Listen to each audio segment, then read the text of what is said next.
Hello viewers, welcome back. మేము last year gold తీసుకున్నామండి. ఒక చిన్న టిప్ పాటించడం వల్ల ఆ రోజు మార్కెట్లో ఉన్న ప్రైస్కి ఈచ్ గ్రామ్కి 500 రూపీస్ తక్కువకి గోల్డ్ తీసుకున్నాం మేము. అంటే మేము 100 గ్రామ్స్ తీసుకున్నాము. సో ఈ విధంగా మీరు ఆలోచించండి, మేము ఎంత సేవ్ చేసి ఉంటామో. నియర్లీ 50,000 రూపీస్ వరకు సేవ్ చేసామండి. అది ఎలానో నేను మీకు ముందు వీడియోలో చెప్తాను. దుబాయ్లో కూడా ఇండియాలో లాగానే గోల్డ్ స్కీమ్స్ ఉన్నాయండి. అన్ని major shops like Joyalukkas, Kalyan, మలబార్లో ఉన్నాయి. ఫస్ట్ సపోజ్ మనం 12 మంత్స్ వరకు ఎవ్రీ మంత్ 500 కట్టామనుకోండి, లాస్ట్లో వాళ్ళు మనకి ఇంకొక 500 యాడ్ చేసి ఇస్తారు. ఇన్ కేస్ మనం 1000 కడితే వాళ్ళు మనకి 1000 యాడ్ చేస్తారు. సో ఇలా మనం అక్యుములేట్ చేసిన అమౌంట్తో ఏదైనా ఆర్నమెంట్ తీసుకోవచ్చండి. అండ్ వాళ్ళు మనకి మేకింగ్ ఛార్జెస్ కూడా తగ్గిస్తారు. ఈ స్కీమ్ తీసుకోవడం వల్ల కొన్ని అడ్వాంటేజెస్ ఉన్నాయి అండ్ కొన్ని డిసడ్వాంటేజెస్ కూడా ఉన్నాయండి. ఫస్ట్ మనం డిసడ్వాంటేజ్ ఏంటో చూద్దాము. ఈ స్కీమ్తో మనం ఓన్లీ నగలు మాత్రమే కొనగలం. అంటే 24 క్యారెట్ గోల్డ్ కాయిన్ లేకపోతే 22 క్యారెట్ గోల్డ్ కాయిన్ అలాంటివి ఏమీ తీసుకోలేము. ఇంకో డిసడ్వాంటేజ్ ఏంటంటే ఈ 1 ఇయర్లో రేట్ తగ్గినా పెరిగినా మనం ఏం చేయడానికి ఉండదు. మనం కొనే టైం వచ్చేటప్పటికి రేట్ తగ్గొచ్చు, పెరగొచ్చు. సో మీరు అనుకోవచ్చు, మనం ఎవ్రీ మంత్ షాప్కి కట్టే బదులు మనమే ఆ అమౌంట్ని పక్కన పెట్టుకొని మనమే ఎవ్రీ మంత్ గోల్డ్ కొనుక్కోవచ్చు కదా అని. కానీ ఎప్పుడు మనకి ఏ ఎమర్జెన్సీ వస్తుందో తెలియదు కదండి. ఏదైనా ఎక్స్ట్రా ఖర్చు వచ్చినా కూడా ఈ మంత్ గోల్డ్ కోసం పక్కన పెట్టిన మనీ ఉన్నాయి కదా అని అవే వాడేస్తాము. సో ఇలా కొనడం అనేది చాలా కష్టం. మనం స్కీమ్లో జాయిన్ అవ్వడం వల్ల మెయిన్ అడ్వాంటేజ్ ఏంటంటే ఫస్ట్ స్కీమ్లో లాక్ అయిపోతాం కాబట్టి మనం ఇయర్ మొత్తం కట్టాల్సిందే. సో మనకి ఇయర్ అయిపోయేసరికి ఒక చిన్నదో పెద్దదో ఒక నగంటూ మనకంటూ ఉంటుంది. మీరు ఇన్ కేస్ తీసుకునే నగల్ని ఫ్యూచర్లో ఏవైనా ఖర్చులకి మార్చాలి అనుకుంటే ఈ నగలు తీసుకునేటప్పుడే మీరు కొంచెం సింపుల్ డిజైన్ ఉన్నవి లేకపోతే ప్లెయిన్గా ఉన్నవి తీసుకోండి. అలాంటప్పుడు వాటికి మేకింగ్ ఛార్జెస్ కూడా చాలా తక్కువ ఉంటుంది. అంటే 5%, లెస్ దాన్ 5% అలా ఉంటుంది. సో మీరు అవి తీసేసేటప్పుడు కూడా మీకు పెద్దగా నష్టం అనేది ఉండదు. మనం మ్యాక్సిమం సేవ్ చేసేది మేకింగ్ ఛార్జెస్లోనే అండి. సో మెయిన్ అక్కడే బార్గెన్ చేయాలి. ఈ టెంపుల్ కలెక్షన్, యాంటిక్ కలెక్షన్ ఇలాంటి వాటికి వాళ్ళు మనకి 35% వరకు చెప్తూ ఉంటారు. సో మనం దాన్ని 18 to 20%కి తీసుకురావాలి. ప్లెయిన్ మోడల్స్ అయితే 5%, అంతకన్నా మించి ఎక్కువ పే చేయొద్దు. ఒక 3 to 4 బ్రాంచెస్కి వెళ్ళి మోడల్స్ చూడండి. ఎందుకంటే మనకు ఒక్కో బ్రాంచ్లో వాళ్ళు ఒక్కోలాగా తగ్గిస్తారు.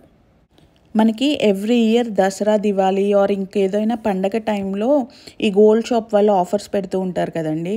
అంటే ఇంత అమౌంట్ గోల్డ్ పర్చేస్ చేస్తే మీకు ఒక 1 గ్రామ్ ఫ్రీ అని అలా ఏదో ఒక ఆఫర్ పెడుతూ ఉంటారు. సో మీరు ఇలాంటి ఆఫర్ ఉన్న టైంలో మీరు స్కీమ్ కనుక స్టార్ట్ చేస్తే నెక్స్ట్ ఇయర్ మళ్ళీ ఇదే టైంకి మీకు స్కీమ్ అయిపోయిద్ది. సో మీరు కొనే టైంకి మళ్ళీ పండగ ఆఫర్లు వచ్చాయనుకోండి, ఒక్కోసారి అవి మీకు కూడా వర్తిస్తాయి. నేను స్టార్టింగ్లో చెప్పాను కదండి, లాస్ట్ ఇయర్ మేము 50,000 రూపీస్ సేవ్ చేసాము అని. అది ఎలా అంటే ఇది మెయిన్గా దుబాయ్లో ఉన్న వాళ్ళకి వర్తిస్తుందండి. ఇండియాలో ఇలాంటిది ఉందో లేదో తెలీదు. మనం దుబాయ్లో గోల్డ్ ప్రైస్ అనేది లాక్ చేసుకోవచ్చండి.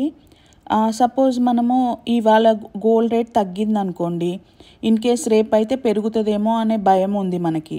సో మనం ఏం చేస్తామంటే మనం ఎంతైతే గోల్డ్ కొనాలనుకుంటున్నామో దాంట్లో 1% మనం అమౌంట్ కట్టేసి గోల్డ్ రేట్ని లాక్ చేస్తాము. ఇలా లాక్ చేసిన తర్వాత 1 మంత్ లోపు గోల్డ్ రేట్ ఎంత పెరిగినా మనకి లాక్ చేసిన రేట్కే ఇస్తారు. సపోజ్ గోల్డ్ రేట్ తగ్గిందనుకోండి, మనం తగ్గిన రేట్కే కొనుక్కోవచ్చు, మనకేం నష్టం ఉండదు. మనకి ఇన్ కేస్ గోల్డ్ స్కీమ్ ఉందనుకోండి, సో ఆ స్కీమ్ అయిపోయే 1 మంత్ ముందు నుండి మనం గోల్డ్ ప్రైస్ మీద ఒక కన్నేసి పెట్టాలి. సో మనకి రేట్ తగ్గింది అనుకున్నప్పుడు వెళ్ళి మనం ఆ ప్రైస్ని లాక్ చేస్తే సో మనం బెనిఫిట్ అవ్వచ్చు. ఇన్ కేస్ మనం స్కీమ్ కోసం లాక్ చేసేటట్టయితే మనం ముందే షాప్లో ఇన్ఫామ్ చేయాలండి, మేము ఇది స్కీమ్ కోసం లాక్ చేస్తున్నామని. ఎందుకంటే మళ్ళీ మనం కొనేటప్పుడు వాళ్ళు మనకి ఏం చికాకు చేయకుండా కన్ఫర్మేషన్ తీసుకోవడం మంచిది. మేము లాస్ట్ ఇయర్ 1 గ్రామ్కి 4,500 ఉన్నప్పుడు లాక్ చేసామండి.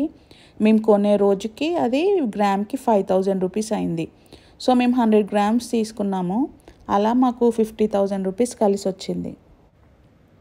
ఇంకో విషయం ఏంటంటే మనం ఓల్డ్ గోల్డ్ ఎక్స్చేంజ్ చేయాలనుకున్నాం అనుకోండి, అది మనం ఎప్పుడు పడితే అప్పుడు ఎక్స్చేంజ్ చేయకూడదు. మనకి షాప్ వాళ్ళు ఆఫర్స్ పెడుతూ ఉంటారు. అంటే మనం ఎక్స్చేంజ్ చేసే గోల్డ్కి ఫుల్ వాల్యూ ఇస్తామని ఆఫర్ పెట్టినప్పుడు మాత్రమే ఎక్స్చేంజ్ చేయాలి. ఎక్స్చేంజ్ ఆఫర్ లేనప్పుడు మనం ఎక్స్చేంజ్ చేసామనుకోండి చాలా నష్టపోతాము. ఎందుకంటే గోల్డ్ షాప్ వాళ్ళు మనకు అమ్మేటప్పుడు ఒక రేట్లో అమ్ముతారు, మన నుండి వాళ్ళు గోల్డ్ కొనేటప్పుడు ఇంకో రేట్లో కొంటారు. ఉన్న రేట్ కన్నా చాలా తక్కువ రేట్కి కొంటారు. ఇన్ కేస్ ఇండియాలో కొన్న గోల్డ్ మనం దుబాయ్లో ఎక్స్చేంజ్ చేయాలనుకుంటే ఇంకా కేర్ఫుల్గా ఉండాలండి. ఎందుకంటే సపోజ్ మనం ఇండియాలో గోల్డ్ స్మిత్ దగ్గర చేయించిన, లేకపోతే కొన్ని చిన్న షాప్స్లలో కొన్నా వాటి మీద 916 అనే ప్రింట్ ఉంటుంది. అయినా కూడా ఇక్కడ ప్యూరిటీ చెక్ చేస్తే అది 18 క్యారెట్ కూడా ఉండదండి. సో ఇవ్వండి నాకు తెలిసిన కొన్ని టిప్స్ అండ్ ట్రిక్స్ గోల్డ్ కొనడానికి. మీకు ఇంకా ఏవైనా ట్రిక్స్ తెలిస్తే కింద కామెంట్స్లో చెప్పండి. ఈ వీడియో నచ్చితే లైక్ చేయండి. Please subscribe to my channel. Thank you for watching.